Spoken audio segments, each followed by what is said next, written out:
శ్రీ గురుభ్యో నమః. హరి ఓం. మనం ఈరోజు చరమ శ్లోకము అంటే ఏంటో తెలుసుకునే ప్రయత్నం చేద్దాం. చరమ శ్లోకం అంటే ఏంటి?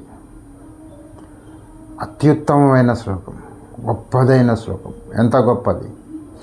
మనను ఈ జనన మరణ చక్రాన్ని నుంచి బయటపడవేసి మోక్షం వైపు తీసుకువెళ్ళే ఒక గొప్ప మంత్రం ఆ శ్లోకం.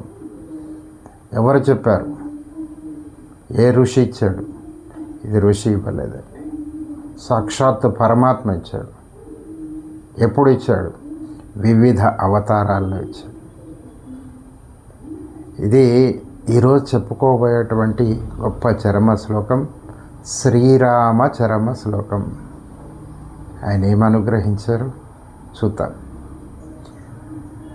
సకృదేవ ప్రపన్నాయ తవాస్మీతి చ యాచతే అభయం సర్వభూతేభ్యో దదామ్యేతద్వ్రతం మమ మిత్రభావేన సంప్రాప్తం న త్యజేయం కదంచన దోషో యద్యపి తస్య స్యాత్ సతామేతత్ అగర్హితం.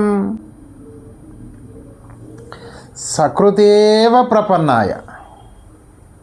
సకృత్ అంటే ఒక్కసారి, సకృదేవ ప్రపన్నాయ, ఒక్కసారి నాకు శరణాగతి చేస్తే తవాస్మీతి చేయాచతే. ఏమని చేయాలి? నీ వాణ్ణి రామా అంటే చాలట. సకృదేవ ప్రపన్నాయ తవాస్మీతి చేయాచతే అభయం సర్వభూతేభ్యో దదామి ఏతత్ వ్రతం మమ. ఏ భూతమైనా, భూతం అంటే ఏంటండి? ఏ ప్రాణి అయినా, మనుషుడా, రాక్షసుడా, దేవతన, ఒక మృగమా, అవసరం లేదు. ఎవరైనా ఇది నేను వాళ్లకు శరణాగతి ఇస్తున్నాను, ఇది నా వ్రతం అంటున్నాడు. ఎవరండి చెప్పేది? సాక్షాత్ శ్రీరామచంద్రుడు. ఇంకా ఏం చెప్తున్నాడు? మిత్రభావేన సంప్రాప్తం నత్యజేయం కదంచన దోషో యద్యపి తస్య స్యాత్ సతాం ఏతత్ అగర్హితం. మిత్రభావేన సంప్రాప్తం. నా దగ్గరికి మిత్రభావంతో వచ్చాడు అనుకోండి ఎవరైనా, నా త్యజేయం, నేను ఇంక అతన్ని వదిలిపెట్టను. కదంచన, ఏ పరిస్థితులైనా. మిత్రభావేన సంప్రాప్తం న త్యజేయం కదంచన దోషో యద్యపి తస్య స్యాత్ సతామేతత్ అగర్హితం. ఎటువంటి దోషాలు, వ్యతిరేకించవలసిన దోషాలు ఎన్ని ఉన్నప్పటికీ కూడా నేను అతన్ని రక్షిస్తాను. ఇదండి శ్రీరాముని హృదయం. ఇంత విశాలంగా ఉంటుంది అంటే ఏమండి, ఈ శ్లోకాన్ని మనం జీవితంలో ఒక్కసారి చదివేస్తే అయిపోతుంది కదా. ఒక్కసారి రామా అని వాడిని అంటే అలాగా కాదండి. ఇది ఏ పరిస్థితుల్లో చెప్పాడు, దాన్ని మనం ఎలా అన్వయించుకోవాలి మన జీవితానికి అనేది తెలుసుకుందాం ఈ శ్లోకం ద్వారా. ఇక్కడ ఏం చెప్పదలుచుకున్నారు తాత్వికంగా అనేది పరిశీలన చేద్దాం. రామాయణంలో మనకు కనపడేది రావణాసురుడు ప్రముఖంగా, అతనితో పాటు కుంభకర్ణుడు, విభీషణుడు. వీరు ముగ్గురు అన్నదమ్ములు. రావణాసురుడు రజోగుణానికి ప్రతీక, కుంభకర్ణుడు తమోగుణం. తమోగుణం అంటే ఇప్పుడు నిద్ర, అలసత్వం. రజోగుణం అంటే కోరిక, కామం, అలాగే అహంకారం. సత్వగుణం ఉత్తమమైన గుణం. ఈ సత్వగుణాన్ని మనకు చూపెట్టేది విభీషణుని పాత్ర. ఆ దశేంద్రుడైనటువంటి ఆ రావణాసురుని వదిలిపెట్టి వచ్చేసాడు విభీషణుడు.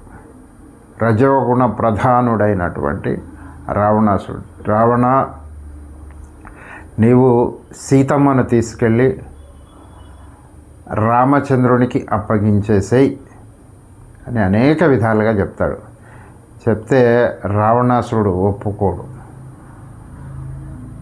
ఒక తిట్టు తిడతాడు. కులపాంశన, చి, కులంలో పుట్టావు, తప్పు పుట్టావు, రాక్షస కులంలో తప్పుగా పుట్టావు అంటే ఇంక అర్థమైపోయింది విభీషణుడికి, ఈ రావణాసురుడు మారడు, అతను చేస్తున్నది పరమ దుర్మార్గము అని ఒక్కసారి ఇక గాల్లో పైకి లేచాడు. అంటే సత్వగుణం పరిపూర్ణంగా ఉన్నటువంటి ఆ విభీషణుడు, అతనితో పాటు 4 రాక్షసులు పైకి లేచారు. ఎక్కడికి? రాముడి దగ్గరికి ప్రయాణం. ఉత్తర తీరం అసాధ్య అంటారు. ఈ 4 రాక్షసులు ఎవరై ఉంటారు మనం ఆలోచించాలి. మనలో అంతఃకరణ చతుష్టయం అని ఉన్నది. ఏంటది? మనసు, బుద్ధి, చిత్తము, అహంకారం. ఈ 4 కూడా బయలుదేరినాయి విభీషణుడితో పాటు. అంటే అంతఃకరణ చతుష్టయం కూడా వస్తున్నది. ఎక్కడికి చేరాడు? ఉత్తరం తీరమాసాధ్య, ఉత్తర తీరానికి చేరాడు. దక్షిణ తీరంలో ఇప్పుడు ఎవరున్నారు? రావణుడు ఉన్నాడు. దక్షిణ దిక్కును మనం ఎప్పుడు కూడా మృత్యువుకు సంకేతంగా చెప్పుకుంటాం. దానికి వ్యతిరేకమైనది ఉత్తరం. ఉత్తర తీరానికి చేరాడు విభీషణుడు.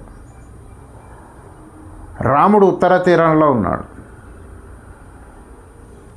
తమేవం విద్వాన్ అమృత ఇహ భవతి, అతనిని తెలుసుకున్నటువంటి విద్వాన్ పండితుడు ఇక్కడే అమృతత్వాన్ని అనుభవిస్తున్నాడు, ఇక్కడే మోక్షాన్ని అనుభవిస్తున్నాడు, జీవన్ముక్తుడవుతున్నాడు. కాబట్టి విభీషణుడు వచ్చాడు. వచ్చి ఆకాశంలో నిల్చున్నాడు. సుగ్రీవుణ్ణి ప్రార్థించాడు. నేను రాముడికి శరణాగతుడనై వచ్చాను, నన్ను రక్షించవలసిందని వారికి విన్నవించవలసింది అని చెప్పాడు. ఈ సుగ్రీవుడు ఎవరిక్కడ? ఆచార్యుడు. మనం కూడా దశ ఇంద్రియాల ప్రకోపాన్ని, రజోగుణాన్ని, తమో గుణాన్ని వదిలిపెట్టి ఆచార్యులను మనం ఆశ్రయించాలి. అప్పుడు వారు మనకు పరమాత్మను చేరే విధానం చెప్తారు. అలాగా సుగ్రీవుణ్ణి ఆశ్రయించాడు విభీషణుడు. గాల్లో నిల్చున్నాడు. ఆ సందర్భంలో రాముడు చెప్పిన అమృతతుల్యమైన వాక్యములు ఇవి. విభీషణుడు వచ్చాడు, రాముడు అతనికి ఆశ్రయం ఇచ్చాడు, అభిషేకం చేశాడు. దేనికి అభిషేకం చేశాడు? భక్తి సామ్రాజ్యానికి అభిషిక్తుడైపోయిన విభీషణుడు రావణుణ్ణి వధిస్తాను, నిన్ను లంకకు రాజును చేస్తాను అన్నాడు. ఉత్తరం తీరం అసాధ్య. రాముని చేరుకున్నాడు, భగవానుణ్ణి ఆశ్రయించాడు. ఈ విభీషణుడి యొక్క హృదయం ఎలాగుంది? రాముణ్ణి ఆశ్రయించిన తర్వాత ఏం వర్ణిస్తారండి పోతనామాచుల వారు? ఋతువర్ణన అని ఒకటి ఉంటుంది, ప్రతి పురాణంలో ఉంటుంది. మహాభాగవత పురాణంలో వర్ణిస్తారండి. ఆయన వర్ష ఋతువును వర్ణిస్తున్నారు పోతనామాచుల వారు. ఆ చెరువుని వర్ణిస్తున్నారు. ఆ చెరువు బెక బెక బెక బెకమంటూ కప్పలు ఉంటాయి దాంట్లో. మీరు ఎప్పుడైనా గమనించారో లేదో, వర్షాకాలంలో పెద్ద చెరువు దగ్గరికి వెళ్తే బెక్క బెక్క బెక్క బెక్కమని కప్పలు అరుస్తుంటాయి. మొత్తం చెరువు అంతా ఒక చోట శబ్దం అయిపోకముందే 100 చోట్ల మొదలవుతుంది. అది ఎలా ఉందంటే రామనామముతో నిండిపోయినటువంటి విభీషణుడి హృదయంలా ఉందట. ఏం వర్ణనండి. మనం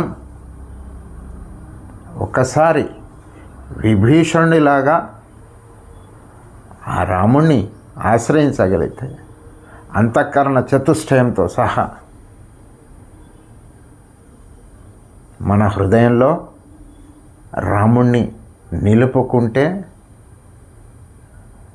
మిత్రభావేన సంప్రాప్తం నా త్యజేయం కదంచన. ఎప్పుడు కదిలిపెట్టాను నేను, ఇది నా వ్రతం అంటున్నాడే. ఎవరు చెప్పేది? రాముడు. రామాయణం అంటే రాముని యొక్క నడక. ఏంటా నడక? ఒక పాదం సత్యం, ఒక పాదం ధర్మం. ఆయన అడుగు తీసి అడుగు వేసే సత్యం ధర్మం, సత్యం ధర్మం. ఇదే రామాయణం. సత్యాన్ని వ్రతానిగా స్వీకరించినటువంటి రామచంద్ర ప్రభు అనుగ్రహించినటువంటి అత్యుత్తమమైన శ్లోకం. దీన్ని రోజు మన నిత్య పూజ అయిపోయిన తర్వాత కానీ లేకపోతే మనం మంత్రాలు జపించుకుంటాం. ఆచార్యులు ఇచ్చినటువంటి మంత్రం ఉంటుంది కదా, అది జపించుకున్న తర్వాత ఈ యొక్క చరమ శ్లోకాలు పఠిద్దాం. ఇవి మొత్తం ఎన్ని ఉన్నాయి? ఒక 6 ఉన్నాయి. అందులో మొట్టమొదటిది శ్రీరామచంద్రుడు మనకు అనుగ్రహించినది. దీన్ని తప్పగా రోజు అనుసంధానం చేసుకుందాం. భావాన్ని హృదయంలో పదిలపరుచుకుందాం. స్వస్తి.